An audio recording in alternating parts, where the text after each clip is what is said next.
Okay, great. So I apologize. I have yet another cold as I live with and teach small germ machines. So I'm going to do my best with this beautiful instrument I have today. But Amie is boldly diving in with me, and we all are really. I've had lots of questions come in this week already as people are speaking with their students about registering, and it's really exciting.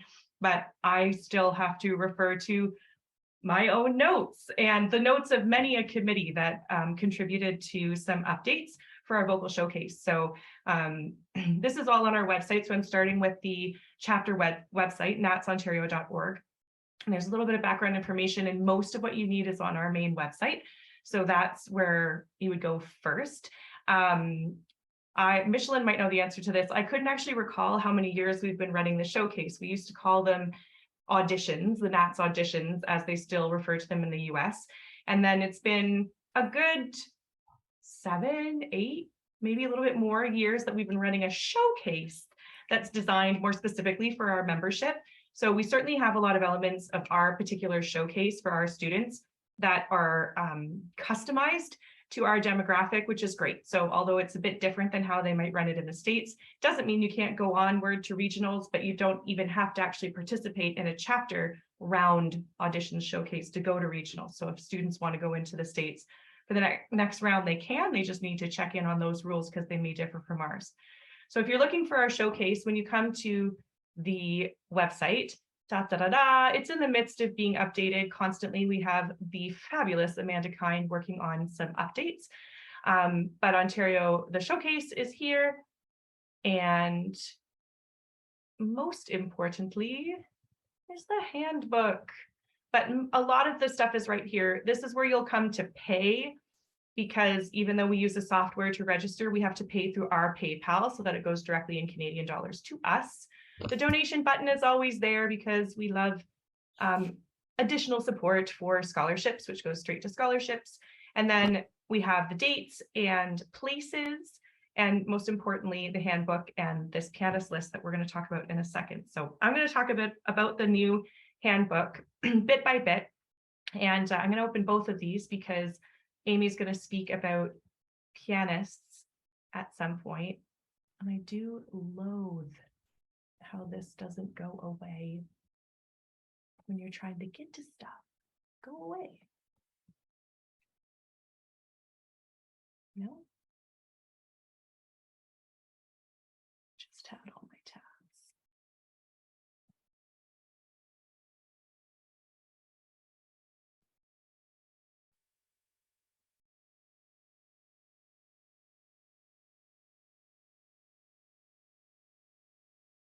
Who knows the best way to do this? Why doesn't it go away like it used to? There we go.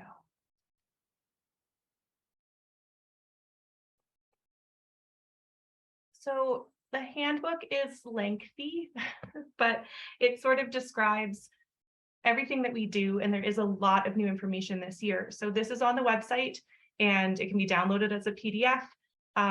It's updated regularly, but there's some major changes this year, including the addition of popular voice and CCM classes. So we have, Amie's going to talk about categories a little bit later. Importantly, on the opening pages, it says that you can participate in one or both days of the live showcase. So we've always had classical voice classes on the Saturday, and music theater and pop we're going to combine on Sunday for the time being. Students can also do music theater and pop on the same day. It's going to create some scheduling fun for me, but we're going to see how it works. And we want to put those classes on the same day. So if a student is singing pop and music theater, that's fine. The system will allow them to register. They're separate entities, and hopefully I can schedule them kindly throughout that day, and they will finish together in the finale concert as sort of a CCM day versus Saturday. Students can also register in the online version and the live version, or either or. So a couple students have said, well, could I do my classical pieces online in the digital version and then do my music theater in person? That could be for any number of reasons. That's totally fine. Technically, we've said they can actually enter the same thing, like the same music theater class, both online and in person, because they would have different judges. and they would be working with different people. So for now, that's still fine if that's their prerogative. We've done some really big work with equity and diversity statements, and there's been changes reflected throughout this document for that. Most of this is pretty self-explanatory. We have reduced the number of judges in the very young singer categories to 2. Those singers are singing very, very short examples, and just in the interest of how many categories we now offer, I was going to add them up. I think there's 68. I think it's 68. And 3 judges in each of those rooms is kind of a lot. I mean, there'll be lots of categories that probably won't have anyone or might have 1 or 2 students in it, but we don't know. I'm really curious to see who will come out live and how many will want to do digital this year, or where the interest in fatigue is in there. So for now, we're going to try 2 judges in the very little classes under 12. Everybody else has 3 judges per room. Sorry, I use the term judges. I mean adjudicators. I use them actively, whatever. They mean the same thing to me, but I've been told that adjudicators is our preferred term. Anyway, so we have some new information for the live showcase. For instance, for the popular classes, you can use a backtrack as long as there's no background vocals. So that might be a comfort thing for students, especially this year, but they can bring a pianist if they want, and there will be an official pianist for the pop room as well. Classical and MT must be with piano. 1 legal copy should be shown in either the video or be present at the live auditions, as we used to call them, showcase. And for virtual, there's just the same rules as we've been using for the last 2 years. Of course, I guess I didn't clarify this. Amie Debrone is the new showcase coordinator for digital, and I'm going to be doing the live one and helping her in the new challenges. But basically, if you have questions for digital, it goes to showcase2@natsontario.org to Amie. So some people have already utilized that. And then I'm just going to go, if I can, back to the NATS website and get the pianist list, because why it's not doing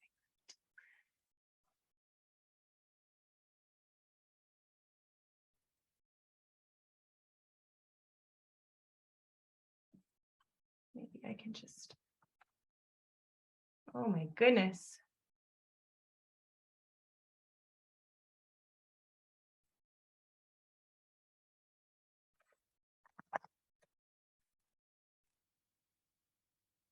Go back to showcase. And this is a new resource I'll have Amie tell you about. Thank you, Beth. And first of all, hi to everybody. I'm new.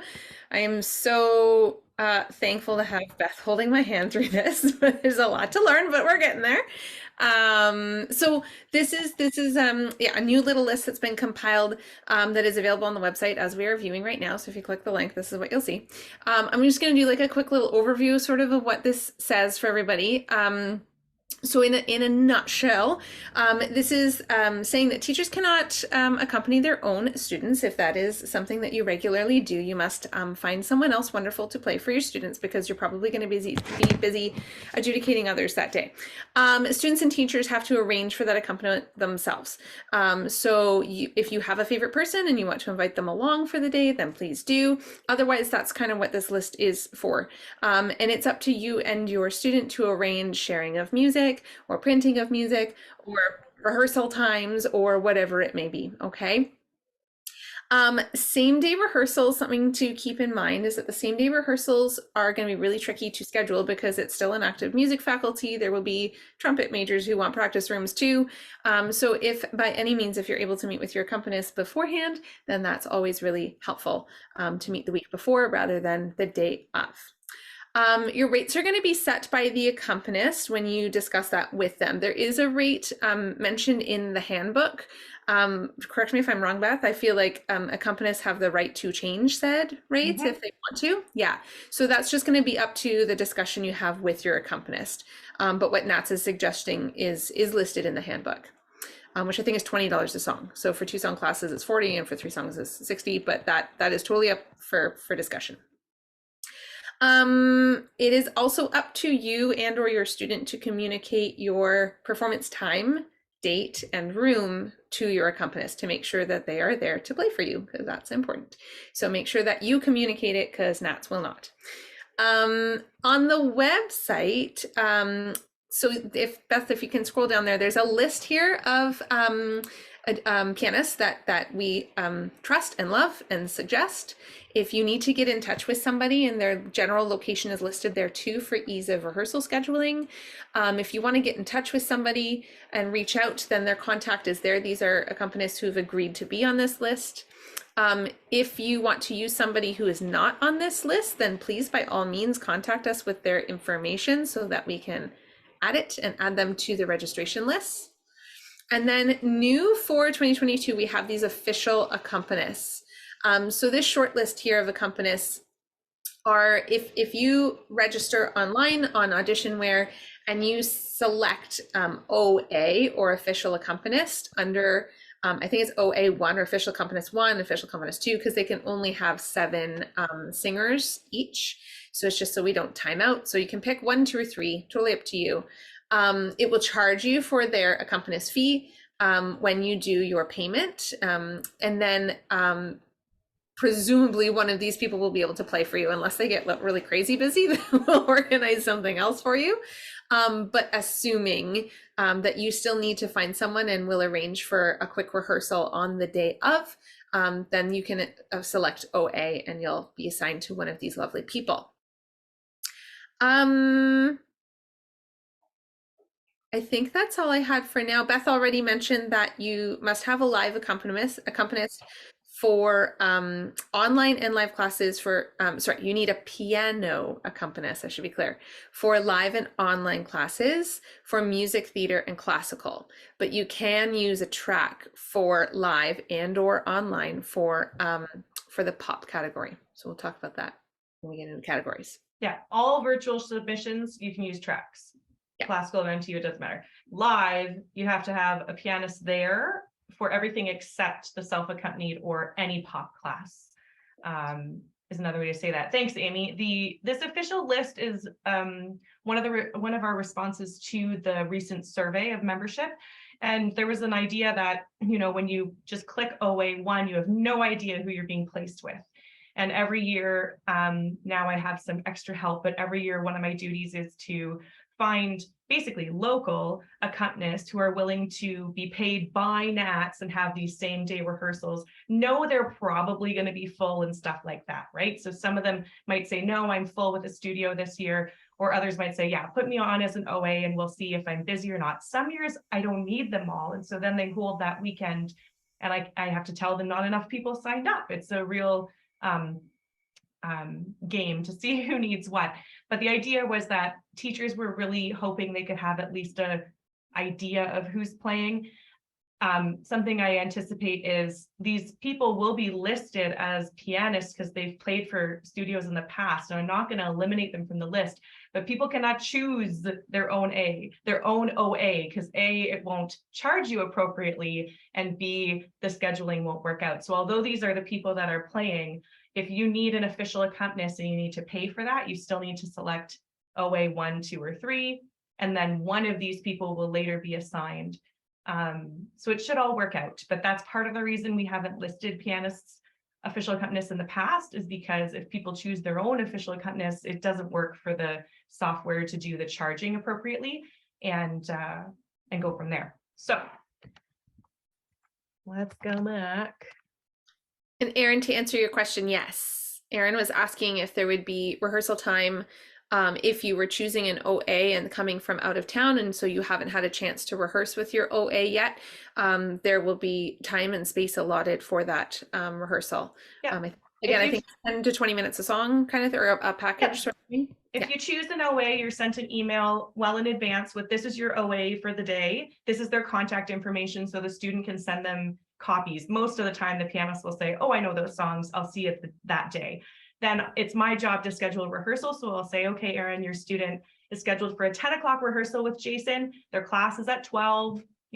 that's all going to work out. So their rehearsals are typically 20 to 30 minutes, run through everything, and then Jason or whoever, I'm using him as an example, will show up for their time and play. And if they place, we'll also play their one song at the end of the day at the concert.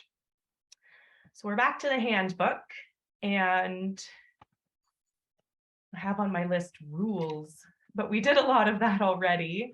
And yeah, some of the FAQs it says here are actually on the homepage of Auditionware, and we're going to go there next. But there are sort of general rules for the live vocal showcase and the virtual vocal showcase, me and Amie respectively. And then Amie was going to talk a little bit about how we reclassified the classes this year and the new classes and ages we've added. I'm super excited about this because as a coming on board new kind of person, I'm really glad to see these changes. So we have, and huge thanks to Lisa Brion and Irene Illick, who are not here right now. I can't see everybody on my little sidebar, but they are the ones who put in a lot of grunt work to make this happen. So thank you to them. Huge kudos. So major changes to the handbook this year from previous years include that there are 3 classes now. It's a massive one. We have classical voice categories, we have the music theater categories, and then we also have popular voice or commercial music categories. So if you're registering for a classical voice category, you are going to be a CV followed by your class code number. So then we can, and everything is broken down for each class by Fach and age. So no longer by gender, which I think is wonderful. So Fach and age, we're just looking for those 2 things. And then the repertoire requirements are listed specifically for each class there. So as a quick little overview, classical voice could include RCM or CC, Canadian Conservatory syllabus, or other, if they're not listed in the syllabus, classical repertoire. They must be by memory unless it is in oratorio or cantata. And then there is no music theater or pop, and that includes Gilbert and Sullivan in these categories. So this is specifically classical music. And then just to note all of the time limits and repertoire requirements, if you need 2 pieces or 3 pieces, age dependent. We've broken down, Beth, if you want to scroll up a little bit for me, please, there. The ages, or sorry, down. I scroll up to get down on my computer. I see. Hi guys, I'm running the tech show. Okay. So the categories are expanded a little bit to accommodate older and younger ages, I think. Is that right, Beth? Younger for sure. Yeah. So that's really exciting, is that now we can have little itty bitties performing and getting back on stage, or maybe on stage for their first time, and getting into the NATS family that way. So if you have little ones, then invite them. If you have older ones, then you can invite them as well. The next category is the music theater category. Again, it's divided by age and Fach, not by gender. And the course codes for those, or the registration codes, are going to be MT for music theater, followed by the class number. It's really important to make sure that you have your students' birthdays correct when you register them in Auditionware, because the birthday will automatically deduct any classes that they can't register for because of their age. And the classes are based on, or the age is based on, the date of the performance, so November 1920. So whatever age they are there, that's the age they're registering for. Right, epic update, yes. So for music theater, quick little overview. This is also really exciting. Rep, if it sounds like music theater, enter them in music theater. So this includes stage musicals, workshopped musicals, review shows, cabarets, Disney films, movie musicals, jukebox musicals, Gilbert and Sullivan, and anything new that is in the style of musical theater. So definitely, if it sounds like musical theater, it's in. That includes Disney, especially for the little ones. That's fantastic. Making sure that things are age appropriate and lyric appropriate. I think we're all fairly aware of those things, but nice reminder in there. One selection must be from a staged musical if you are entering MT4 or higher. So that's for age 11, 12 or higher. One must be from a staged musical. And then golden age is recommended, not needed, but recommended for MT8 and higher. So it's 15, 16 and higher, golden age recommended. Everything must be sung by memory, and props and costumes are fine, but will not weigh into the judging and placements. And then our last category, which is super exciting because it's brand spanking new this year, is the pop and contemporary commercial music category. So if you are entering a student in this, you will go into the CMO category. So commercial music, CV, classical, vocal, CM, commercial music. Just be really careful because some are listed as jazz only and some are pop rock country jazz. So just make sure you're getting the correct course code there, class code. Again, broken down by age, but not by Fach. All of these categories will be just one group, broken down by age. Two contrasting pieces for all of these categories. It can be acoustic accompaniment, so piano at if you're in the live, or you can go by track, as long as the tracks don't have backup vocals on them. Karaoke, what do we say? Karaoke-version.com is what is suggested in the handbook as a great place where you can purchase for very inexpensive or create your own tracks. Or you could have your accompanist record tracks if they don't exist, or the YouTube or whatever, wherever your favorite track place is. Age appropriate, again, repertoire, especially for lyrics. If there's words that need to be changed, I personally am totally fine with that. I'm sure other judges would be totally fine with that to do small adjustments. For live, we will have all of the gear provided. Thank you, KW Glee and Amanda Kine for arranging that. We are going to have all the mics, all the amps, all the things, which is fantastic.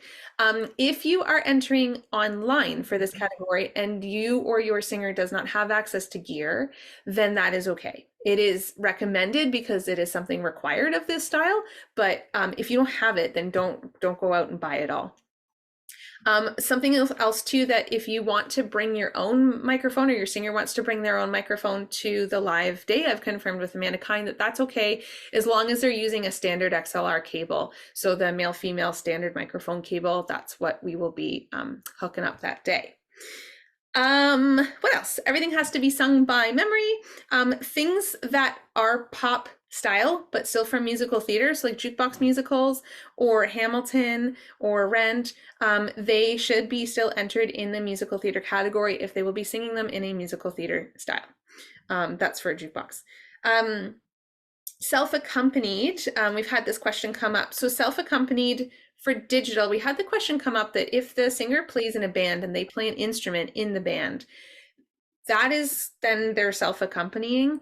But if they were to have their band make them a track and sing along with that, then they could enter the not self-accompanied. So just think of it as if you're playing, then that's self-accompanied. And if you're not playing, then that is not self-accompanied.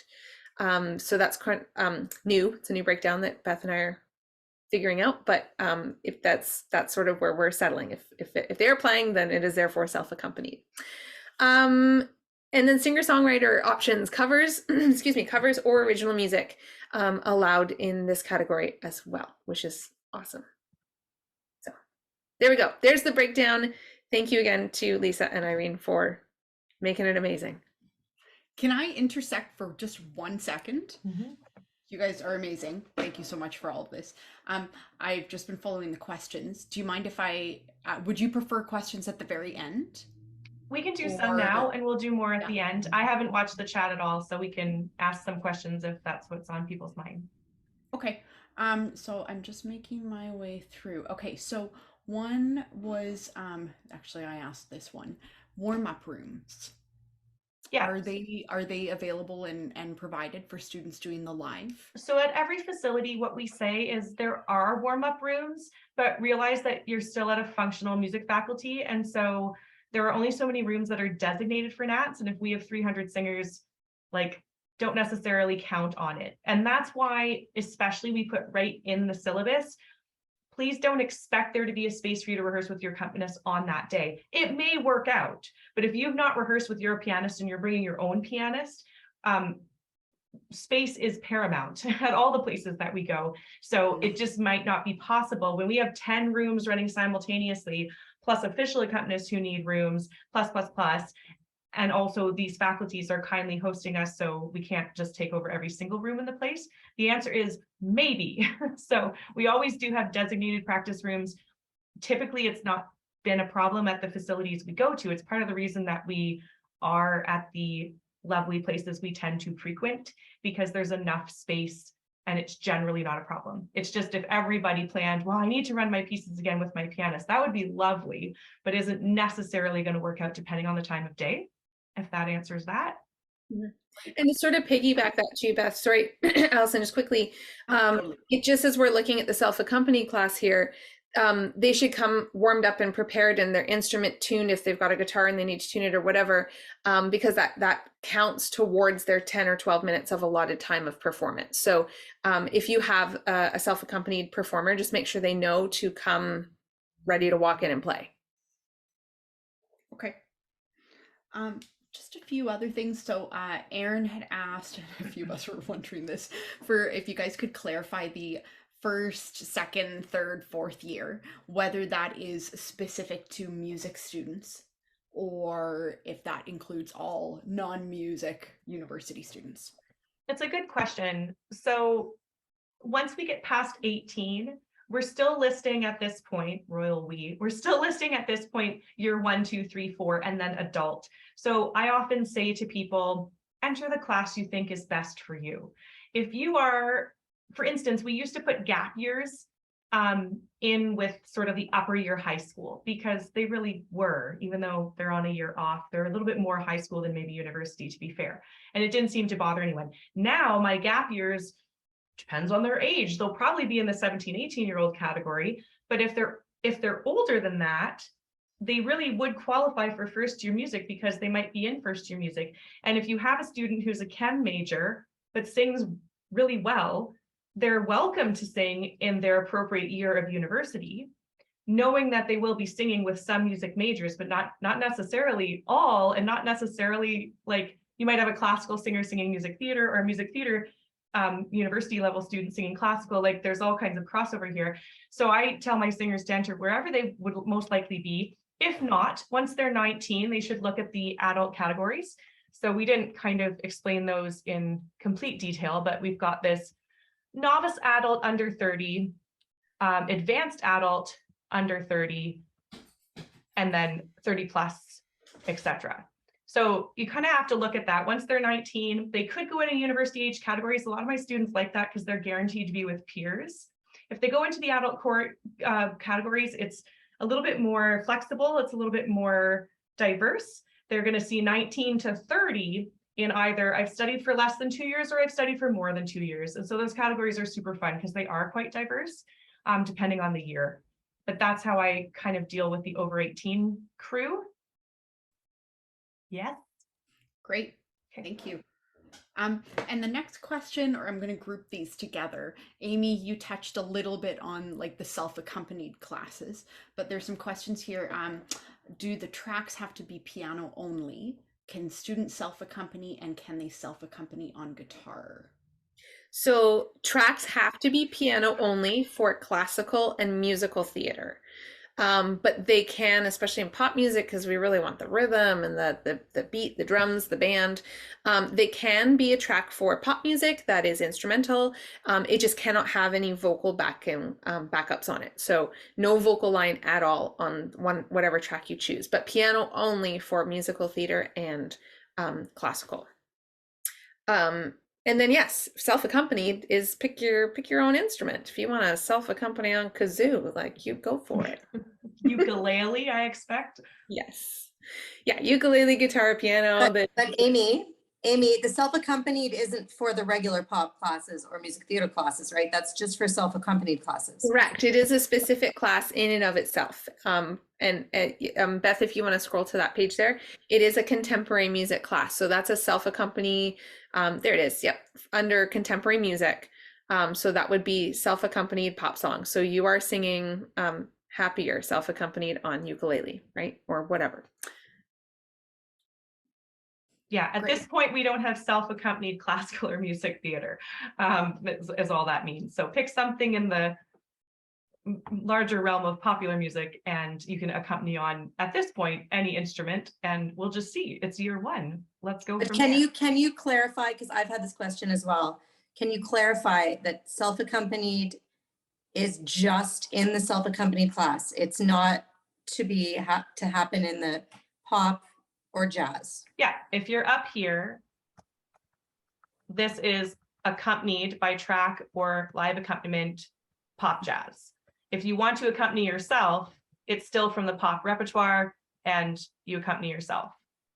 If you're not playing, you go up here. If you're playing, you go down here.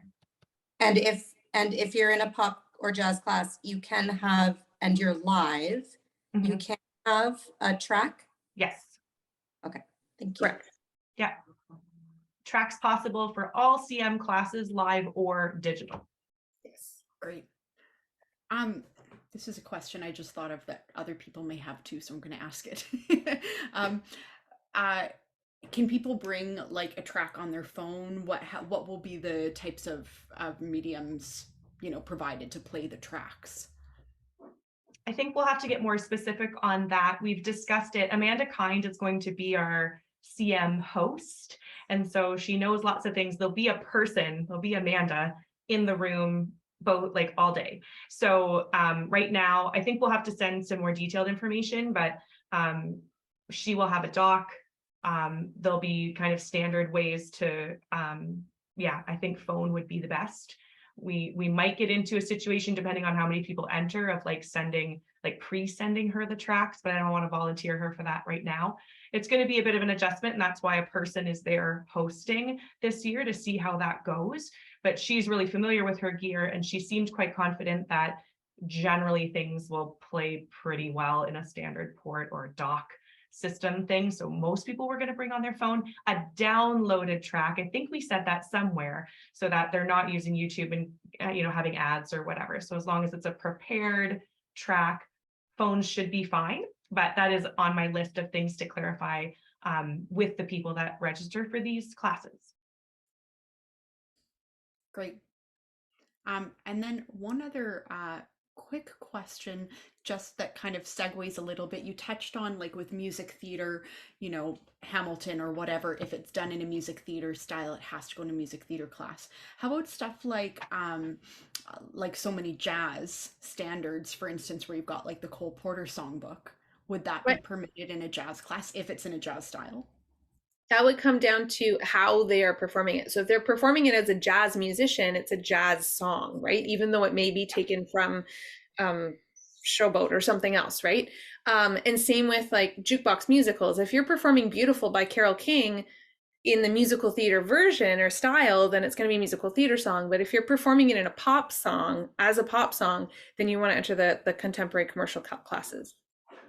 And we think, given the new flexibility, that because music theater, we're saying you can sing cabaret songs, you can sing reviews, you can sing, you know, finally there's a place for the alto's lament, or what have you, you know, like the Goldrich and Heisler pieces that don't belong to a show, like they're more musical theater, I think, or maybe the ones I know I'm thinking are more musical theater style. So I would put those gladly in MT. I think we need to ask the adjudicators to be fairly gracious, especially this first year. But I think Amie answered it really well in terms of sort of, you know, figure out the style you would best like feedback on, you know, how you're going to do it and who you would like to be providing your feedback. And we're going to talk about adjudicators in a second. Is that now? Yes, that's actually now. So just in a nutshell, you know, adjudicators, I have sort of asked the membership to keep sending me names, because the only way that it works with the amount of adjudications we're trying to provide times 3 in every room is we always have to have a nice backlog of judges who don't enter students, or who enter few students, or this, that, and the other thing. And we really, really, really want to start increasing our not only membership, but just our general coordination with CM specialists, especially. So I really want some strong adjudicators, and these might not even be teachers, I think. Like these may be performers and other people with specializations in jazz and pop who are willing to judge for free / a chocolate bar and our undying love. So it is a big ask, but you know, as an example, Amanda Kind says all the time, well, I wasn't sure where my place was in NATS. Of course I teach music theater, but I also teach a lot of pop. And I basically begged her to come and judge one year as a spare candidate, and she did and loved it and joined the membership and is a hugely helpful part of the executive at this point. So, you know, we'll get our claws in you one way or another. But certainly people who could come, and I've had a couple of volunteers from, for instance, Bravo Academy under Melissa, who are pop specialists who aren't yet NATS members, but they're totally welcome to judge. And that's about as much vetting as we can do, is another teacher saying, I think they're a really suitable candidate for this, and they're willing to volunteer their time. There's 3 judges in the room. So we're really hoping that there's enough specialization and that people hear different things, and that's okay. So please keep sending me your colleagues and inviting other people to participate. Some people have volunteered for digital, but it's always live. That's the harder one to do because of the time frame. So people asked a lot about judging preferences, and we haven't quite finished with everything else the committees were working on. We haven't quite finished a survey going out to the membership about their judging preferences. So ultimately, we would have a really nice database of our membership and where they're most comfortable or not comfortable, as the case may be. This is important information that Michelin just sort of knew, and now I sort of know based on teachers' feedback over the years. But it's, Amie doesn't know yet, and it maybe shouldn't be stored in my brain. We should actually have a place where our membership can set those preferences. People have talked about how Auditionware has those preferences, and I'll just say really quickly, if we enable that for people to put judging preferences right in Auditionware, the scheduling just doesn't work. It just implodes and says, I can't make it all. So, you might have to be coaxed out of your bubble just a little bit. Like if you say, high school classical is where I like to be, that's who I teach, so I feel the most comfortable adjudicating that. If I usually message you and I'll say, do you think you would like to do a first or second year soprano category? What do you think? Oh, okay, well, maybe I could do that. And it's been a really interesting thing to sort of ask people to step just a notch, but not like you're doing jazz, that's it, go. That's not fair either. So we really want to honor people's strengths, but also ask judges to be a little bit flexible here and there. But yeah, ultimately, I'd really like to hear, particularly from new members, to the best of my ability, I will try to place you in categories that are either similar to what you teach, or I'd just like to know that perhaps you are a jazz specialist and I didn't know this about you, and you can just let me or Amie know. But those sort of things are coming in, and judging preferences are important, but don't actually work through Auditionware, which, if there are any questions whilst I set up Auditionware, that's our last little stop here. Well, actually, I just wanted to insert, I think a great thing, like what you're saying about sometimes coaxing people into other categories where, like NATS, were such a strong part of our mandate is also professional development. I think that's a great opportunity for people who would like to be doing more adjudicating. And also, I'm going to put a little quick plug in, November 6th, keep it free, everybody, because our next on point is going to be on adjudicating techniques in all styles, and we're going to have several people talking about adjudicating young voices, adjudicating music theater, adjudicating adult classical or older classical, and adjudicating CM. 2 people talking about CM. So but I wanted to just also read one of the questions to you, Beth, and Amie.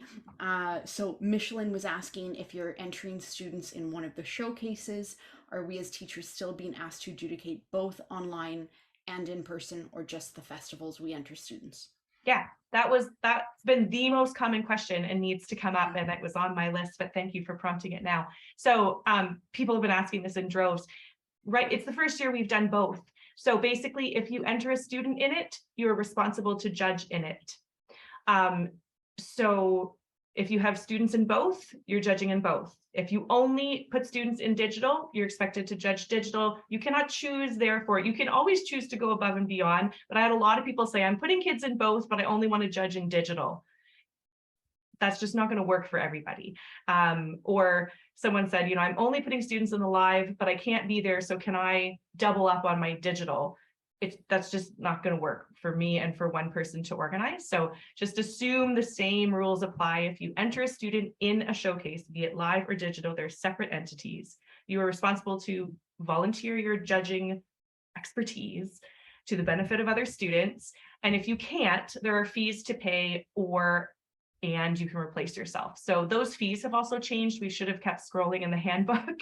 There are fees to be absent because, which actually don't help me at all. That's not a tip for Beth. Those fees go straight into the scholarship pot. I still have to find your replacement. So my preference is obviously that you find somebody to replace yourself if you're entering students, but you'll see a fee chart in the handbook of what you would be expected to pay if you're not able to do one or the other.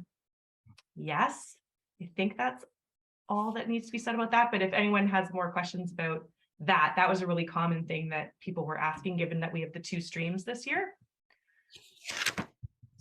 So here is auditionware, and to make a long story short, this is a ingenious software. There is nothing else like it, and believe me, there is nothing else like it. This gentleman designed this software for his partner, who does what I do for a NATS chapter in the US. And someday Micheline can tell you all about the times where you spread papers out on the floor to the tune of, figuring out where all the pianists are going to go, where all, what teachers can judge and can't judge, and this student, and I don't know how she did it. I've only ever used the software. I wouldn't do this job without the software, this volunteer job that I was so blithely entered in. So the auditionware, Lisa and I did do some research to try to find a Canadian version. We interviewed several software developers, different softwares used by provincials and different festivals throughout Canada. We really did a lot. We put in a lot of time, specifically trying to support a Canadian company to do a similar thing. It doesn't exist. So the algorithm that creates 10 simultaneous rooms with 3 judges who have no relation to those students is kind of amazing. It's not perfect, and I still have a lot of jigging to do when it comes to scheduling, and especially pianists, but there's nothing like it, so we continue to use it. I love it. It's fabulous. You log in. You can only log in. We're all instructors. He has participant and parent here. We do not do that. For NATS Ontario, Amie and I are not paid, though you may, no, I can't even say this, but I mean, we would accept food and treats, I'm sure. No, we're all volunteers, all of the executive, all of us here, and we volunteer our time to judge in order to keep the fees of NATS low and feasible, right? So as instructors, I know it's time consuming, but instead of dealing with 300 singers, I deal with 50 instructors and their registration questions, not all those students and parents. So he does export his beautiful software to other competitions who allow participants and parents to register, but we do not. So you have to register your students.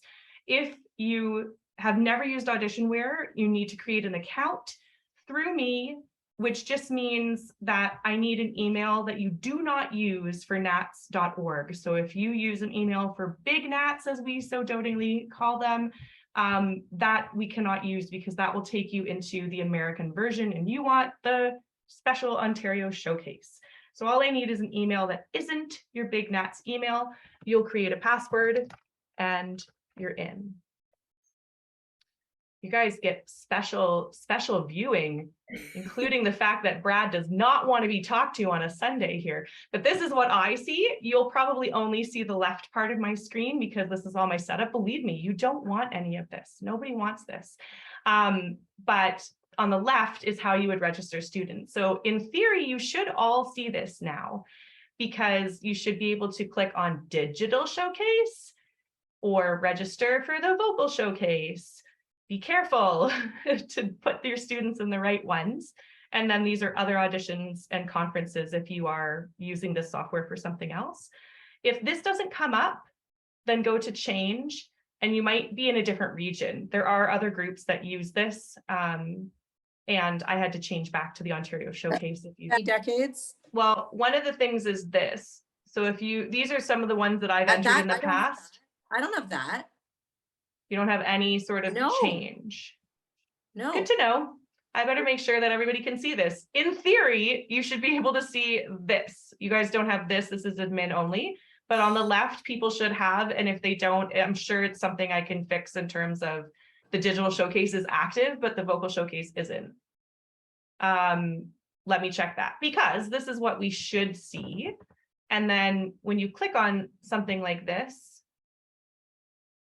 it takes you to this beautiful place where you can register students.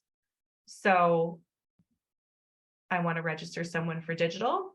Previous students exist here, la, la, la, la, la. Or you can start entering new student information. Just make sure everything is still there. Of course, this year we added preferred pronouns, and that will show up on their adjudication sheets. Sorry, So, Beth, can you just yes. scroll left?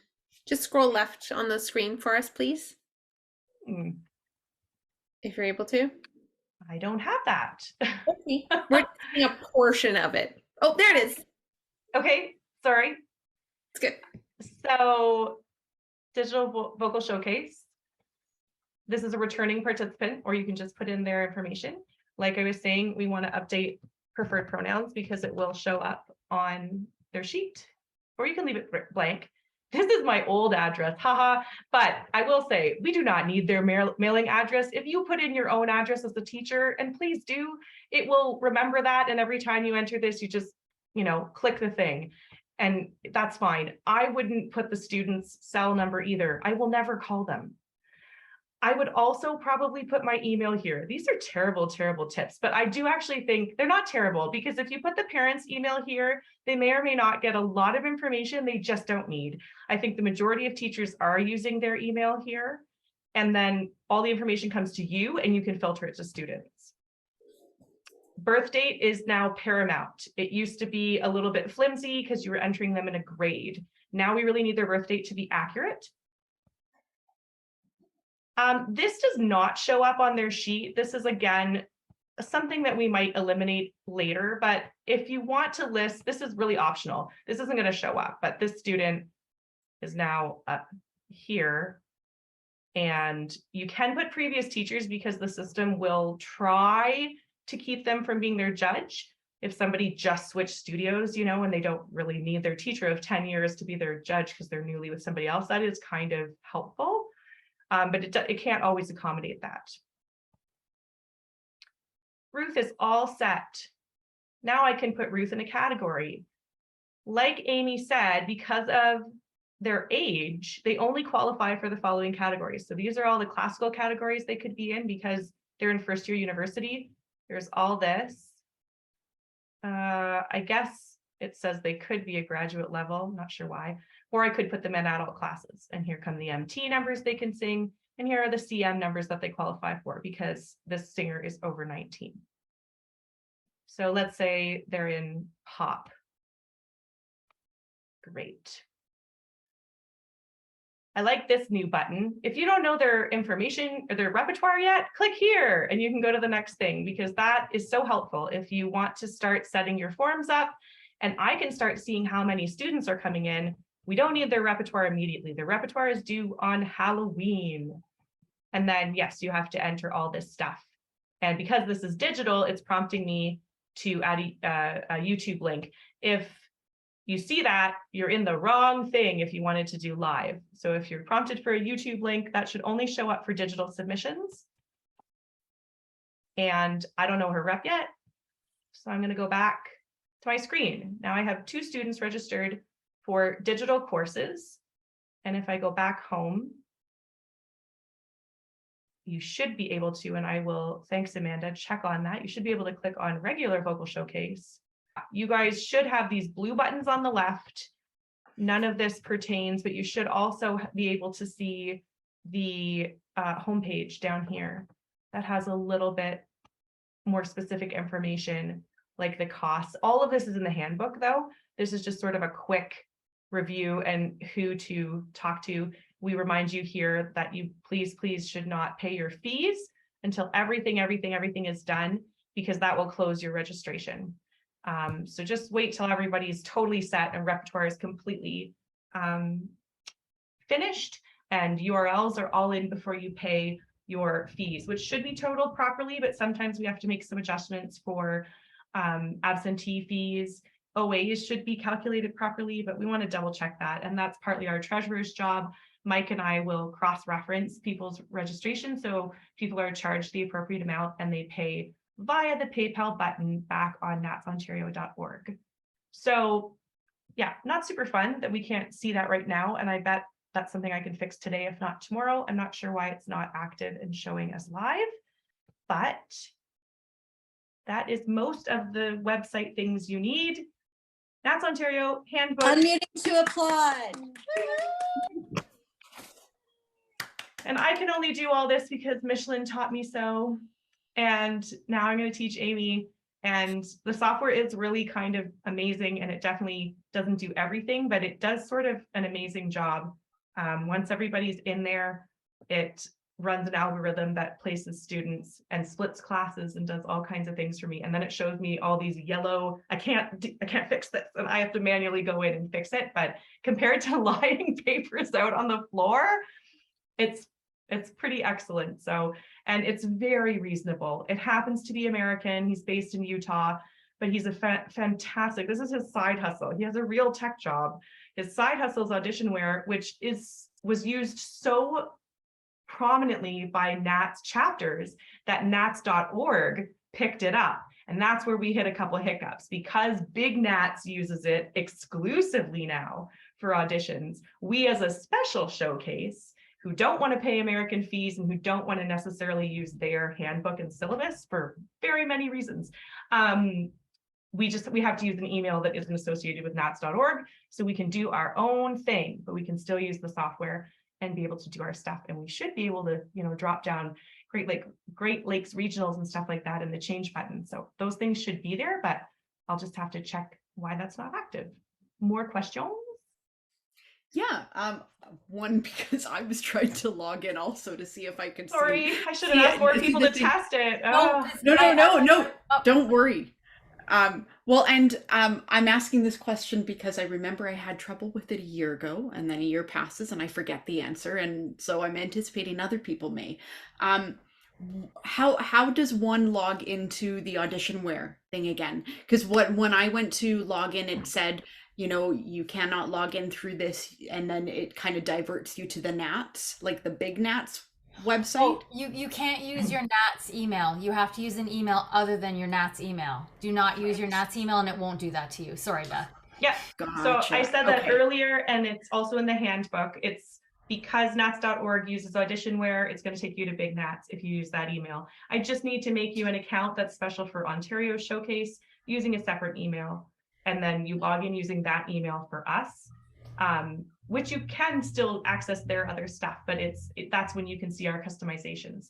So yes, if you don't remember how to log in, or you're getting the Big NATS, or you've never logged in, I do need to create a login for you that isn't the email you used for nats.org. This is jogging my memory on this whole conversation that we had exactly a year ago. So thank you, Beth. Beth, did you receive my video? I'm just looking at it on my phone. So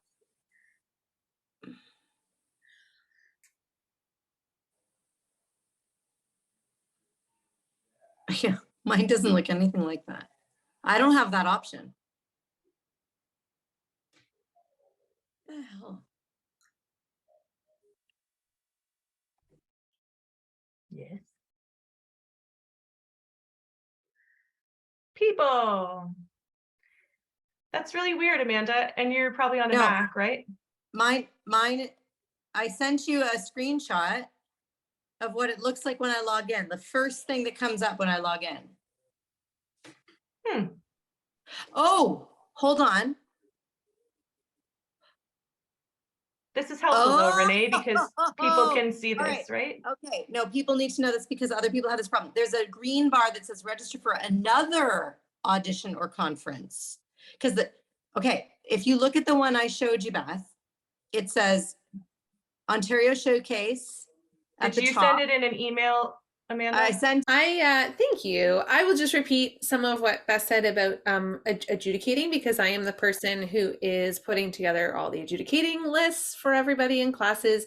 And I'm just getting to know everybody, and Beth's going to help me out. But if you are new to NATS, then please introduce yourself. Please send me a little message. Tell me what you like and what your favorite kind of chocolate is and whatever else you like to do on the weekends. So that would be great, so that we get to know you a little bit and what categories you are interested in working in for adjudicating. And then also just a reminder about tracks, that for online tracks for musical theater and classical are piano, and for the pop categories, they can be not piano as long as they don't have backup vocals on them. And then we're going to do a digital showcase concert as well, which will be a YouTube link that we will send out. Hopefully just like maybe the first week of December, if I'm really on the ball, then the last week of November. So you can watch for that. And whatever, when you register the songs in Auditionware, it will ask you to select one of your selections as like your favorite pick song. Whatever you select for your student when you register their songs as the favorite pick song, that's the song that we will play in the YouTube video for if they are selected to perform in that concert. So just make sure that you're clarifying with your students of which song they would want to have perform. If they were live, which song would they be performing? That's the one you're going to select when you register them. And we'll get that link sent out to the membership as soon as it's ready to go for the YouTube, which you can send to your students. So yes, as both an actor and a music director and all the things, I got really sick last year of watching terrible self-tapes. So I made a little YouTube video one night with my brother's help on how to do a self-tape, 10 easy steps. Hopefully you'll enjoy, in under 10 minutes. Hopefully you'll enjoy. We're going to send the link out again to the membership so that everyone can share it with your students while they are self-taping. I tried to make it fun and not boring. So sure, here we go. Me in my office.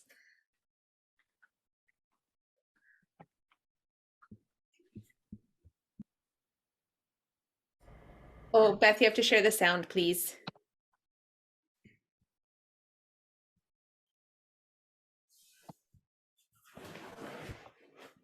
Seriously. I know. All the tech. Share sound. Why wouldn't you just do that?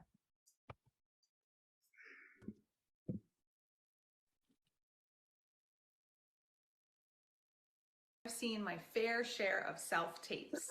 I hope that these tips will help you to record your best performance or audition self-tape for the next opportunity you have. Let's get started. Step 1, clear up some space on your recording device. A phone is totally fine. The microphones and cameras today are pretty good, so there's no reason to invest in any fancy material like special microphones or cameras unless they've asked you for something like that for the audition. Step 2, warm up. Get your face, body, and voice ready to perform. Run through your material a few times. Feel comfortable in the space and grounded. It's what you would do for a live audition, so do it for the tape. Step 3, set your track. On a different device, not the device you're recording on, have your track prepared and ready to hit play. If you're using something you found online, make sure that there are no commercials or that you've got your track already queued up and ready to go at the beginning of your cut if you're doing one. If you're using something you've downloaded, same thing, just make sure that you've got it all set, ready to hit play, and that your screen won't surprisingly shut off on you before you do. Step 4, set your stage. Find somewhere to record that is quiet as well as simple. Lighting, photography and artwork, busy bookshelves, and reflective materials and surfaces can be really distracting in a self-tape. I want to see and hear you. So make sure that you find a space to record that is simple in the background as well as quiet. Step 5, make sure that you've got somebody with a steady hand holding your camera, or better yet, set it on something or in a holder that's going to hold it steady for you. Then set your frame. Unless you've been asked to record in a vertical position, always try to do a horizontal position. We get more of you that way. Aim for belly button up. That way, if you've got hand gestures, they're easy and clear to see. Lastly, make sure that you're filming on an angle that is more or less eye level. We don't want to be looking up at your chin or down at your forehead. I want to see as much of you as possible. Step 6, lighting. Lighting is really important because we want to be able to see you without any weird shadows or being washed out. So make sure that you record in a well-lit room. If you have something at home that you're able to hook up to give yourself even more lighting, I suggest you do it. Step 7, outfit. It might be your favorite team or your favorite comfy sweater, but if there's anything distracting about it, then there might be a better choice. Likewise, if your hair has a tendency to fall in your face, then be sure to pin it back. You want to find something that is appropriate for the performance or the audition or the character. Look in your own wardrobe for something you already love. A great rule of thumb is if you're going for a contemporary style, say music theater or pop, look for something you'd wear on a first or second date, something really cute. If you're doing something more classical or more formal, think about something that you might wear to brunch with grandma or maybe to church. That's a great place to start. There's no reason to go out and buy anything new, to get really dressed up, or to put on a full-on costume. Just find something you already own and love that suits the purpose of the recording. Number 8. Make sure you get a sound check before you start recording. Otherwise, you might do the perfect take and then realize that you can't understand the sound you're saying. Let me say that again. Make sure that you do a sound check before you start recording. Otherwise, you might do the perfect take and then realize after the fact that we can't hear a sound that you're saying. Do a sound check, and if you have an opportunity to have someone help you with this so that they can hit start and stop for you, that is best. We're almost ready to perform. The last bit of information we need to cover is the slate. Most companies that you'll be auditioning or performing for will require a slate. A slate can be really simple, something like your full name, the name of the company that you're performing or auditioning for, as well as the title of the piece that you're about to perform. Always check your audition call first because they may ask for other information, including the composer of the piece you're about to perform, your age, or maybe the character's name that you're going for. Check your audition call or the performance requirements before you prepare your slate. Step 10. Plan to record over a couple of days. This won't always be possible, especially with an audition on a tight turnaround time, but if you do have the opportunity, try to do a couple of takes over a number of days. That way, at the end of 3 or 4 days, you'll have a handful of great takes to choose from. If you work regularly with a teacher or a coach, I'm sure you could send a couple of your favorites over to them for some feedback. They'd be happy to give it. Lastly, don't forget to have fun. Your audience wants to see you doing what you love. So you've worked too hard to not have fun. Go out there, break some legs, and let us see the best performance you can give. And there you have it. 10 easy steps to a professional level self-tape for the next time you have a recording to make. Remember that as storytellers, we each bring a unique perspective to every piece or character, and that's what your panel and audience want to see. Remember to bring you, remember to have fun, and I can't wait to see you next time. Thanks for watching. Also, make sure that you have Number 8. No, what is going on with my lighting? See? Get your voice, body, and face grounded and ready to perform. You would do that for a live. So there you have it. Some great tips and tricks to get started on or not show off the kind of character you want to portray in your performance. Step 5. Make sure that you have somebody holding your camera with a steady hand. Or better yet, set it onto something that is not going to move, except that you totally changed my frame. Or better yet, put it on or in a holder that will hold it steady. On a holder, that's not a thing. Step 4. Set your stage. Sometimes there's a quick turnaround in an audition or performance where and don't forget to have fun. The performance should be about break legs.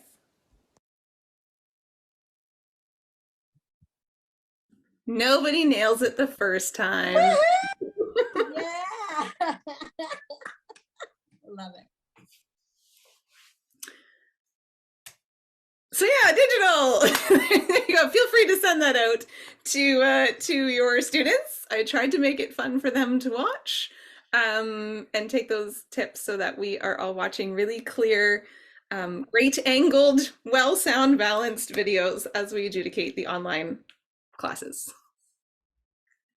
That is so amazing, Amie. I love that. Can you do me a favor and could you send that to me again? Because when I send out this video, I'll send that with it. You bet. It's like And perfection. and send it to me, Amie, and I can put on the newsletter, the link on the newsletter. That'd be awesome. If there's a way, is there an easy way to link that I don't have to figure out how to? I'll send it so you can copy and paste. Okay, thank you. And Rochelle had a great question. I'm just going to repeat it so that it appears in the video for people. The in-person live showcase is going to be at the University of Western Ontario in London this year. Yep. So, which will be amazing. Is there anything else, Beth, Amie? You guys are good? I think so. I'm just trying to, that was fantastic. Thank you so much. And I mean, maybe something I'll just say as well for those who view the video. I think a really important thing is don't be intimidated to reach out and ask questions. I think it's very normal that the first time or the first few times, or until this meeting, I'd forgotten so much from a year ago, to be like confused about some of the things with, in terms of regulations and registration. So, I mean, Beth and Amie are here. All of us on the executive, please don't be afraid to reach out to those of us on the Programs and Services Committee. Also, Irene, who she monitors the teacher liaison email. So that's also a great way to reach out if you have absolutely any questions, because the more you do it, the more you get to know all of these details, and it will start to demystify and be less intimidating. I run the thing and I still have the handbook physically with me at all times because I like paper. No, it's digitally and physically with me because there were so many changes. And we will continue to make changes, and that's a good thing. It just means you have to reference things. And generally, if you could try to reference those things before you just email me, I know it's easier to be like, Beth, answer this question. The handbook is lengthy, but I would say 98% of the questions I'm asked are in the handbook. So it's not meant to sound snarky when I say in the handbook, but in the handbook on page 6, it says all these things, simply because we're all volunteers and we're trying to do it. But I get it because it's all new. And somebody asked me a question this week. I said, I will literally have to check the handbook on that because it was a fees thing that was brand new that I wanted to check. And so then they saw the handbook and found the answer themselves. But that's not to say don't email us. We always can answer the questions. That turnaround's pretty quick. If you don't hear back from me in 48 hours, I didn't get it, because Beth's pretty good at the response. So I guess on that, Brad is our webmaster. Like Brad is the gentleman who designed Auditionware. His email is there. Please don't email Brad. Email me first.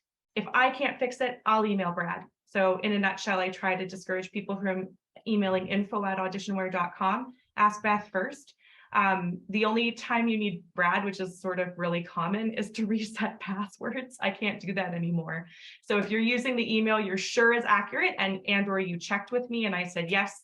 So is there anything that anybody wanted to ask, whether it's a genuine question or like there are a few of us here who have done vocal showcase or like had our students in, so even if we can think of questions preemptively that may help the rest of the membership, now's the time to spit it out if you have any.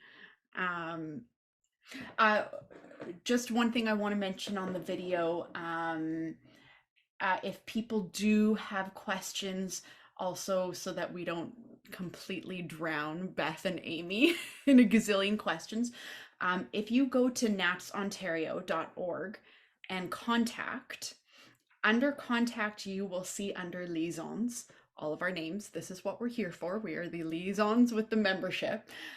You can press a little button that says contact Irene, or you're also welcome to email me. You all have my email because you get my emails about these info sessions. And that's maybe not a bad idea to even filter some of it through us. We can probably help with some of those questions. And if we don't know, we can forward them on to Beth and Amie in those instances. So, don't hesitate to do that. It's what we're here for. And then again, November 6th, adjudication session. I encourage everybody to attend, whether you are wanting to adjudicate the vocal showcase or get into adjudication for music festivals or what have you. This is a great way to do it, a little bit of professional development. Anything else before we close? Renee. Just for the sake of the video, if anyone has any questions about the social aspect or the dinner on the Saturday night or the recruitment fair, please address those to me at projects. Actually don't know my full email properly. It's projects@nats. natsontario.org. Thank you. Projects@natsontario.org. Or if you have my personal email, I will get that as well. It all goes into the same inbox. But please direct any questions and get your RSVPs to me for the Saturday night dinner. We're gonna have a blast. We're gonna eat. We're gonna talk. It's gonna be amazing. It is sort of wonderful. Like, I'm really curious how many students will register and therefore how many teachers will be involved this year, because I totally understand if people still have reservations or conflicts or whatever it is. However, it's been a time and it's been a while since we've been together, and you know, Western has the newest facility and one of the biggest facilities, so we've been able to host quite a few things, and we feel good about hosting an event of this size. You know, the building's very new, so new HVAC, all that stuff. Like, it's been a great space for that. And we have a teacher's lounge always where people can be between the classes they're adjudicating, where people can be before things start, where people can be before the concert that completes the day around 4:30 on both days. You know, there are some waiting periods, but I will say it happens to coincide with Western's open house, and not that it'll be a Western themed Berganza, whatever, but Western will be offering some cool things to do during the day. So there might be some open master classes. The opera is running that weekend. So there's other things to do on campus if and when people find they have the time. So I think that's really nice. In addition to the recruitment fair, the vendors fair, other things that are happening simultaneously with NATS. I also wanted to add that in that room where we can all be, there will be munchies and tea and coffee and hopefully some swag. And I would also, I had another thing. It's gone. It's gone. No. Oh no. Anyway, there will be like things to eat and coffee and tea. Also please, for the sake of the video, we're doing a waste-free and definitely plastic-free event. So please remember your personal water container, whatever that is. And however you drink your coffee, there will be coffee mugs that I will probably end up washing in a bathroom with hopefully the help of Amanda Brunk. You know, there will be mugs, but if you have your own coffee carrier, please bring that. It'll save us on dishwashing in the bathroom. But yeah, so we're going as waste and plastic free as possible. So please don't expect many receptacles. I just thought of another question that I have and other people may have in terms of the scheduling. Do you know what time the scholarship or like the evening concerts are going to be on the 2 days for the in-person? I believe that's in the handbook, but we try not to promise an exact time because we have no idea. If we have a really sparse registering year, the concerts can probably happen earlier. So unfortunately, we don't usually have that information until closer to the event, but I've given the registration a little bit more time, also just given the chaos of this fall. So we've expanded from Thanksgiving to all the way to Halloween. So I'm hoping by the end of that first week of November to have a semblance of a schedule and or a judge's schedule, which will by then clarify what a live day will look like. But in the past, classes have occurred between 11 and 3:30 with a turnover to a 4:30 concert, which should only be about an hour. We're not handing anything out. There's not going to be major announcements. It's going to be, here are some of the winners of the day. Enjoy this beautiful buffet of selections. So that's the plan. OA rehearsals have to happen before classes start. So we don't want to start crazy early, but also those things need to happen between 9 and 11. So that's the typical sense of the day. And that is, I believe, roughly outlined in the handbook, but that is kind of the given hours. So in other words, teachers, when you're registering your students, remind them to keep the day free in case they're selected.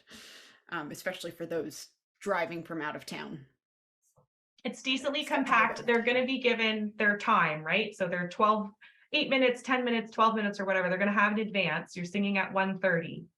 You know, you definitely want to stay for the concert, and you may have to stay for the concert. So, you know, plan to go eat or something. You're not required to stay around. You can audit classes, and there'll be some things on campus to do that week, since it just so happens to coincide with our open house. We were really hoping actually that the open house would be the weekend before, but it shouldn't pose a problem given the size. The open house itself is actually only on Sunday, but there's going to be lots of things going on in the music faculty of music to sort of just increase togetherness, to increase some activities in the afternoon if people are waiting after classes that occurred earlier in the day. And audiences are welcomed. I'm sure some people may be wondering that still with lingering COVID stuff. All we can say is at this point, you know, we're following the mandates that Western has in place. And what Western has said is guests to the university, which is all singers, all parents, all judges, anyone who's not a currently enrolled student, all guests to the university are encouraged to wear masks, but don't have to. And vaccination is not asked for. So unless that would change dramatically, this is what we anticipate, that as guests of campus, our event is however we design it. So judges, it is a mask-friendly environment where judges can make choices, and in fact, singers can make choices. I have a university student who's still singing in a mask as her choice. So I think we have to be available to that, but that many of the singers are coming live because they want a semblance of what we were previously able to offer.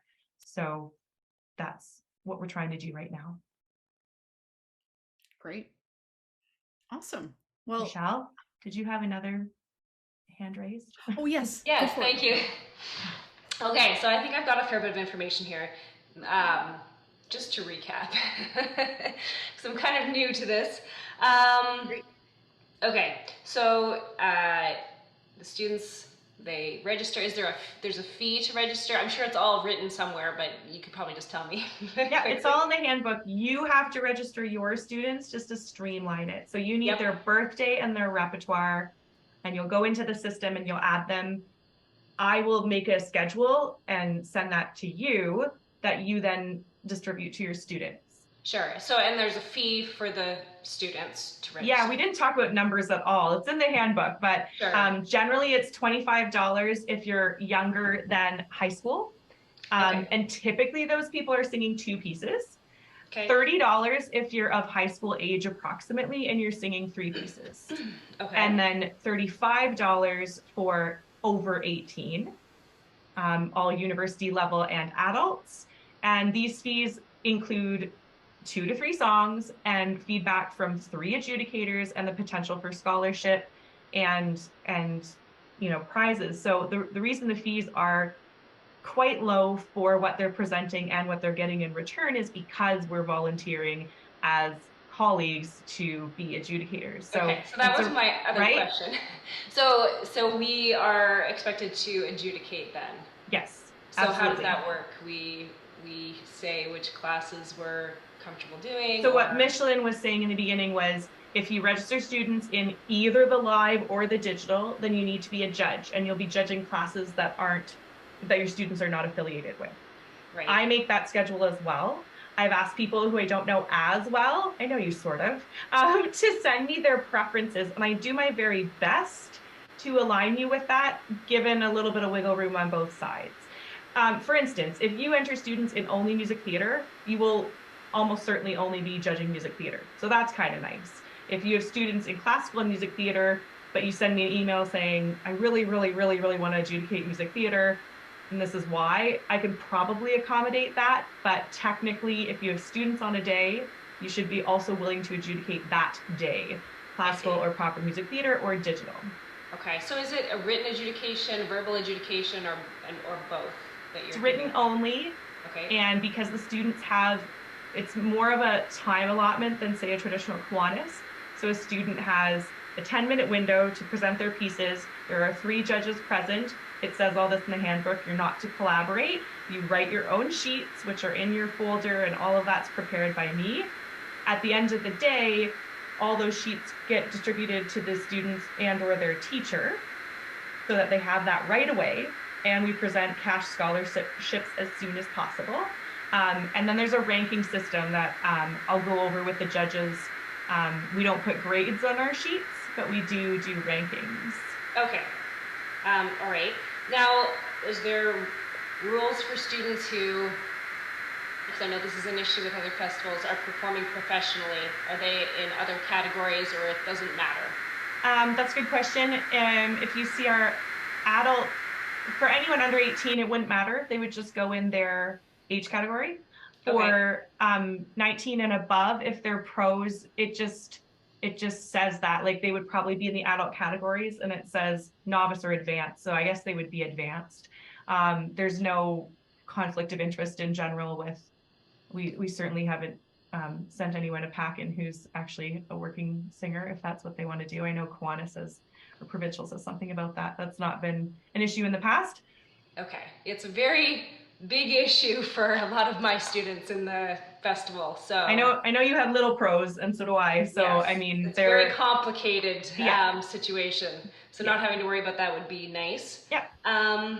So then we basically have to be available the whole weekend, essentially. Well, for at least the one day, even if we're submitting students virtually. Yeah. So if you submit students virtually, you'll get a judging schedule that you could do virtually, and you'll have a lot of time to do that throughout the month of November. So that's pretty easy. If you're submitting live students, you have to be there for that day or days, as the case may be, in those given windows that I discussed, like 10-ish to 4-ish, and you want to be at the final concert if possible. But yeah, did you have something else in there? Judges. Yes. And then, sorry, you said the deadline for the virtual is, so was it October 31st? So for live submissions, I need all the information by October 31st. Okay. And then the digital stuff, we need all of your information and your videos due by November 5. Okay. So a little bit more time, but we need the videos all finished so Amie can get them turned around to those judges, so we can hopefully have those adjudications and prizes distributed before the end of November. Whereas the live one is 19 and 20 at Western. Come, have fun. Saturday is classical, Sunday is music theater pop. Okay, perfect. That's all my questions I had. I clearly live under a rock and don't read anything, but yeah, no, this is the thing, right? And I think new teachers get really thrown, and a lot of people who aren't NATS members do want to participate, and non-NATS members can participate. And if you're judging, or if you're entering students, but you just absolutely cannot be at one of those things, we just have some absentia fees that we ask that you pay, and they're not extravagant, but listed in the handbook are the fees you would be expected to pay if you can't appear as a judge.